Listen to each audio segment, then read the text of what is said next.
TSMC가 단 한 번이라도 주춤하는 찰나의 순간에 삼성전자의 영업이익이 100조 원을 돌파한다는 시나리오는 결코 허황된 꿈이 아닙니다. 오늘은 단순히 팩트를 단정짓는 것이 아니라 모든 조건이 완벽하게 맞아떨어졌을 때 벌어질 수 있는 최상의 시나리오를 분석해 보겠습니다. 2025년 12월 22일 현재 한국의 기준금리는 연이점 55%이며 원달러 환율은 1476원대를 기록하고 있습니다. 비트코인은 89,000달러 근처에서 숨을 고르고 있으며 국제유가는 배럴당 58달러, 그리고 금은 온스당 4,350달러 선입니다. 미국 증시의 S&P 500 지수는 6,840을 넘었고 나스닥은 22,000대에 진입했으며 코스피는 4,000시대를 눈앞에 두고 있습니다. 거대한 자본의 흐름이 어디로 쏠릴지 지켜보던 시장은 이제 오직 반도체라는 단 하나의 산업만을 간절한 눈빛으로 바라보고 있는 상황입니다. 오늘 우리가 주목해야 할 가장 핵심적인 포인트는 바로 모두가 1등만을 붙잡으려 할 때 2등이 기회를 낚아채는 역전의 게임입니다. 1등이 완벽한 효율을 보여줄 때는 평화롭지만 그 1등이 너무 비싸지거나 공급이 느려지는 순간 시장에는 거대한 전쟁이 터지기 마련입니다. 2026년은 삼성전자에게 인생에 단 한 번 올까 말까 한 거대한 기회의 창이 열리는 운명의 해가 될 가능성이 매우 높습니다.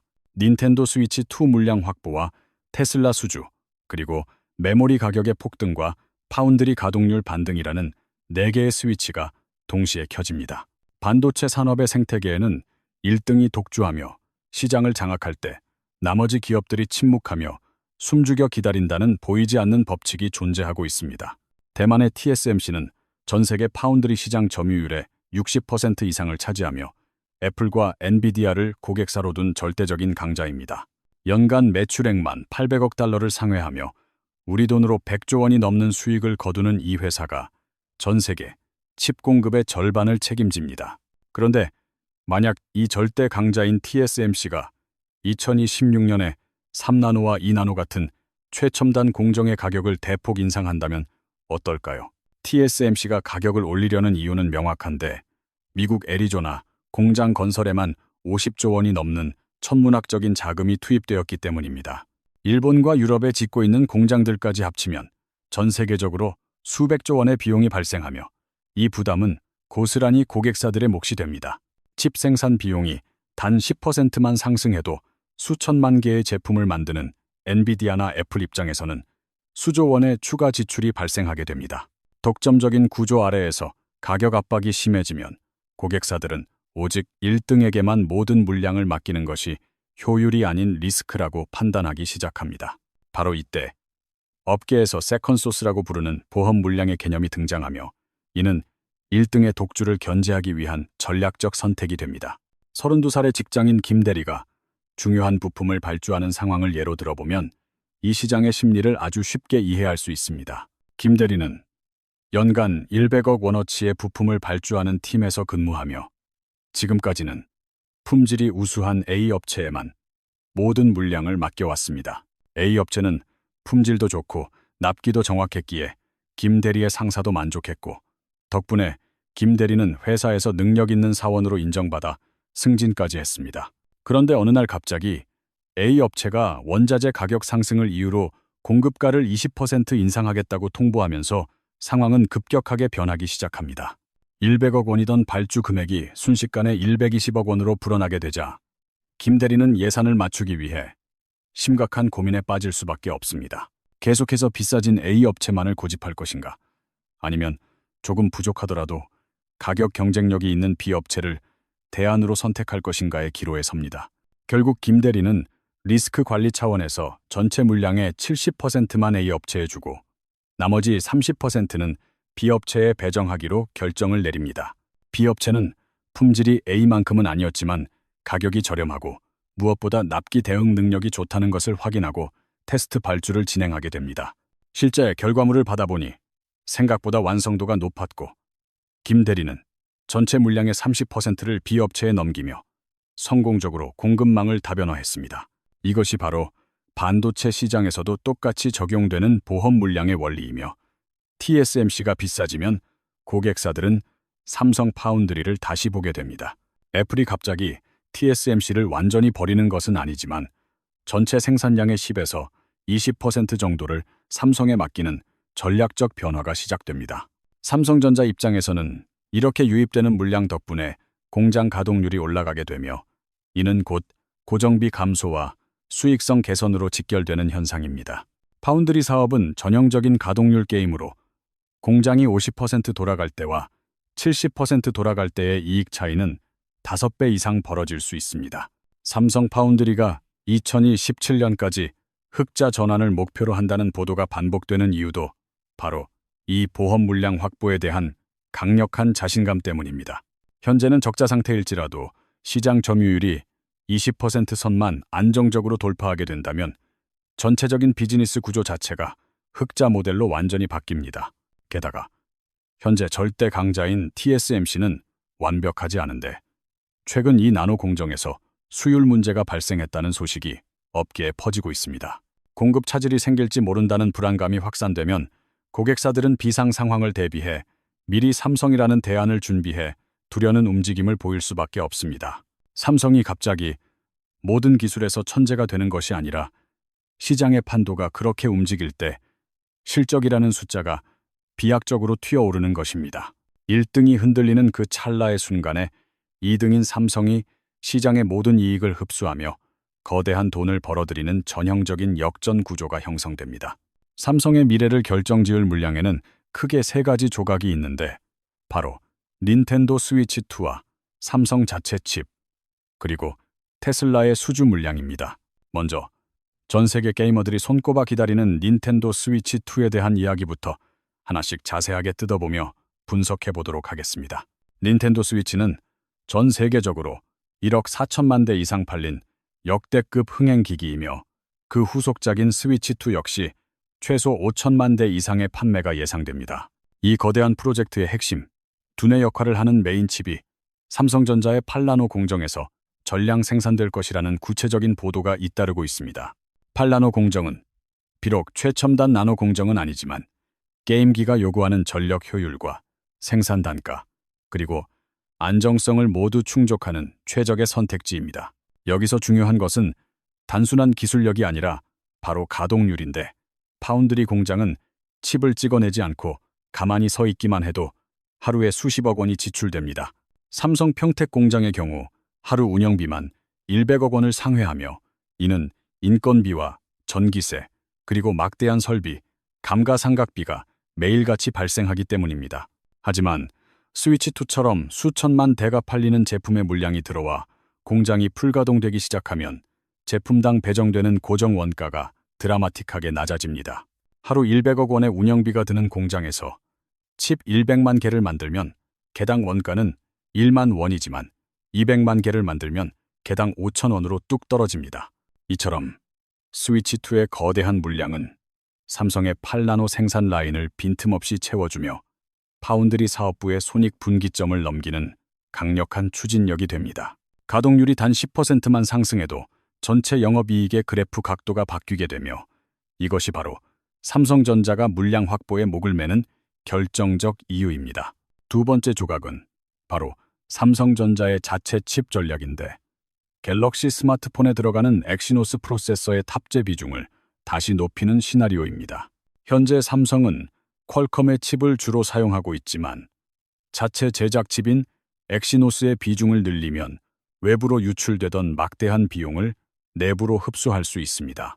퀄컴 칩 하나에 5만 원을 지불한다고 가정할 때 갤럭시 1억 대에 탑재하면 5조 원이라는 거금이 퀄컴의 주머니 속으로 고스란히 들어갑니다. 하지만 삼성 파운드리가 직접 만든 엑시노스를 사용하면 생산 원가를 3만 원대로 낮출 수 있고 결과적으로 약 2조 원의 비용 절감이 가능해집니다. 물론 이는 엑시노스의 성능과 수율이 뒷받침되어야 하는 조건부 시나리오지만 성공할 경우 삼성의 파운드리와 무선 사업부 모두가 윈윈하게 됩니다. 김 대리의 사례로 다시 돌아가 보면 비업체의 품질에 확신을 얻은 김 대리가 다음 프로젝트에서는 물량 비중을 더 늘리기로 결심하는 단계입니다. 첫 번째 발주에서는 조심스럽게 10%만 맡겼지만 결과가 만족스럽자 다음 프로젝트에서는 20% 그리고 30%까지 과감하게 늘립니다. 심지어 김 대리는 옆 팀의 박 과장에게도 B 업체가 생각보다 괜찮으니 한번 써보라고 추천하며 사내에 긍정적인 입소문을 퍼뜨리기 시작합니다. 세 번째 조각이자 가장 강력한 한방은 바로 테슬라인데, 삼성과 테슬라가 165억 달러 규모의 인공지능 칩 계약을 맺었다는 소식입니다. 우리 돈으로 20조 원이 넘는 이 거대한 계약은 삼성전자 반도체 부문 연간 매출의 5분의 1을 단숨에 차지할 수 있는 엄청난 규모의 수주입니다. 비록 이 물량이 내년에 즉각 매출로 잡히는 것은 아니지만 테슬라라는 까다로운 고객사를 잡았다는 사실만으로도 시장의 신뢰도는 수직 상승합니다. 테슬라가 삼성 파운드리를 믿고 20조 원 규모의 계약을 맺었다는 소식은 전 세계의 수많은 다른 고객사들에게 강력한 신뢰의 신호탄이 됩니다. 일개 고객사 하나를 확보한 것을 넘어 GM과 포드, 그리고 메르세데스 벤츠 같은 거대 자동차 기업들이 삼성의 문을 두드리는 계기가 될 것입니다. 자율주행과 인공지능 칩 시장은 앞으로 폭발적인 성장이 예고된 영역이며, 이 시장에서 삼성이 확고한 발판을 마련하는 것은 가동률 상승의 핵심입니다. 2030년이 되면 전 세계 자동차의 절반 이상이 자율주행 기능을 갖출 것으로 전망되기에 삼성의 파운드리 생산 라인은 쉴 틈 없이 돌아가게 됩니다. 닌텐도 스위치2가 범용 라인을 채우고 자체 칩이 내부 물량을 뒷받침하며 테슬라가 대외 신뢰도를 완성하는 이 세 조각의 시너지는 실로 막강합니다. 하지만 삼성전자 영업이익 100조 원 시나리오의 진짜 주인공이자 폭발적인 이익을 견인하는 엔진은 파운드리가 아니라 바로 메모리 반도체입니다.